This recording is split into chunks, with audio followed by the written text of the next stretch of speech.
ഇപ്പോൾ രാത്രി നമ്മൾ ചിക്കൻ്റെ കാര്യങ്ങളൊക്കെ റെഡിയാക്കിക്കൊണ്ടിരിക്കുക. ഇപ്പോൾ റൈസിൻ്റെ കാര്യങ്ങൾ ഞാൻ ചെയ്യാമെന്ന് വെച്ചു. ഇപ്പോൾ റൈസിൽ ഞാൻ എടുത്തിരിക്കുന്നത് കാണിക്കാം. 3 ഗ്ലാസ് ഇന്ത്യ ഗേറ്റ് ആണ്. നല്ല ഞങ്ങളെപ്പോഴും ഉപയോഗിക്കുമ്പോഴും നല്ല നീളമുള്ള കൂടിയ ബിരിയാണി റൈസ് ഉപയോഗിക്കത്തുള്ളൂ. അപ്പോൾ നല്ല ടേസ്റ്റാണ് ബിരിയാണി. ഒരു 10-12 പീസ് ഉണ്ടെന്ന് തോന്നുന്നു. നമ്മൾ കട്ട് ചെയ്തപ്പോൾ ബിരിയാണിക്ക് വേണ്ടിയുള്ള വലുതായിട്ടുള്ള പീസ് കട്ട് ചെയ്ത് നമ്മൾ കഴിയുമ്പോഴത്തേക്ക് ചിക്കൻ. പിന്നെ വേണ്ട നമുക്ക് കുറച്ച് മഞ്ഞൾപ്പൊടി, ചിക്കൻ മസാലപ്പൊടി, മുളക് പൊടി, എരിവുള്ളതും എരിവില്ലാത്ത കൂടെ മിക്സി വെച്ചിരിക്കുന്നത്. പിന്നെ ഇത് തൈര് ചേർത്ത് പൊരിച്ച് കഴിഞ്ഞാൽ മിക്സ് ചെയ്ത് പൊരിച്ച് കഴിഞ്ഞാൽ നല്ല ടേസ്റ്റാണ്. ഇത് പിന്നെ ഇഞ്ചി വെളുത്തുള്ളി കുരുമുളകും കൂടെ അരച്ച പേസ്റ്റ്. വെളിച്ചെണ്ണ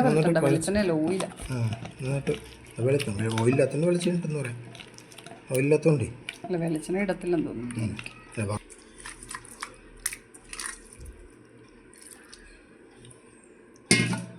നമ്മൾ കഷ്ണങ്ങളിലായിട്ട് നന്നായിട്ടത് പുരട്ടിയെടുക്കാം.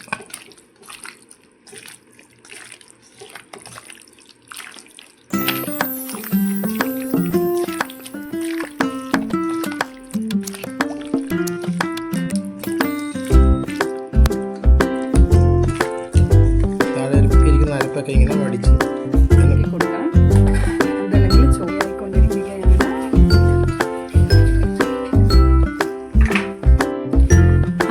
അങ്ങനെ നമ്മുടെ സ്പെഷ്യൽ ഷാർജ ചിക്കൻ ബിരിയാണിക്കുള്ള റൈസും റെഡിയായിട്ടുണ്ട്.